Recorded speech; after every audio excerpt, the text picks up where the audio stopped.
We're down at Shamrock Quay Marina in Southampton, and behind me is the boat that we're going to test today, the Steeler NG50. And amongst the more regular sports cruisers and flybridges made out of fiberglass that we can see down here, it really cuts the dash. And the other big thing about this boat is the amount of customization that you can do as the customer. So let's jump on board and have a look around. The thing about showing you around this boat is it's unlikely to be anything like any of the other boats that come off the line, because it's totally customized. Even the paint is a complete one-off for the owner, who happens to be the owner of Steeler. Anyway, talking about this boat, and this will stand for every other model that comes off the line, is the width of this cockpit. That's really, really impressive, and it's going to be where you probably spend most of your time. The table in the corner here, like every other table on board, raises and lowers electronically, and this section can be made into a sun pad.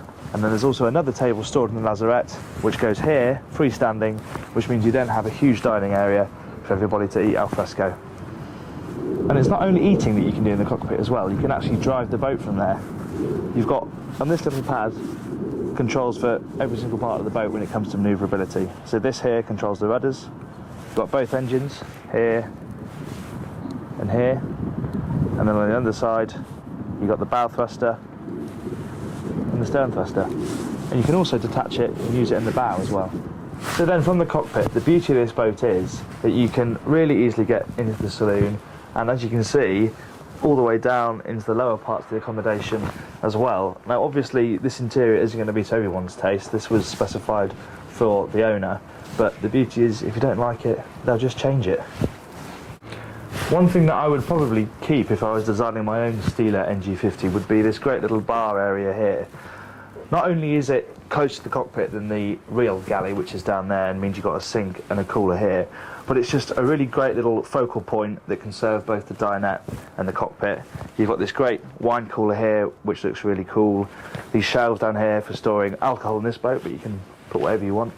Ice maker there, and then the Revox sound system and the television. One rather unique aspect of buying a new Steeler is that you get to choose what painting you have up here. Choose what you want and the yard will have it painted for you on that wall. Another quirky thing about this area of the boat are these glass prisms here. Not only do they look cool, but the light comes into them and then due to their shape disperses it, so you get much more light for such a small little window area. Really clever idea, which you don't see everywhere. We've got to quickly mention the galley, principally for this incredible countertop, which it must have taken the entire workforce to get it into the factory, because it is all real stone. Seriously hardy stuff. And just taking out this little section here, which leads to the bin, that's how thick it is all the way around, and it's seriously heavy. Really interesting choice for the countertop in the galley.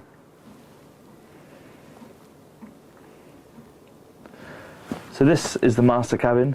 Obviously the master cabin on this boat, but if you want it somewhere else, amidships for example, then you can do that. But here, there's plenty of space in it, loads of headroom, which is really, really good. Big storage cabinets either side when you walk in, as well as deep drawers under the bed. The only problem is it feels a little bit dark. It might be to do with the dark carpet and dark bedspreads, but maybe a couple of prisms in here would help it out a bit. These really quirky TV mirrors are both in this cabin and in the saloon as well. Really, really neat little idea that add a little bit of spice to both of the areas too.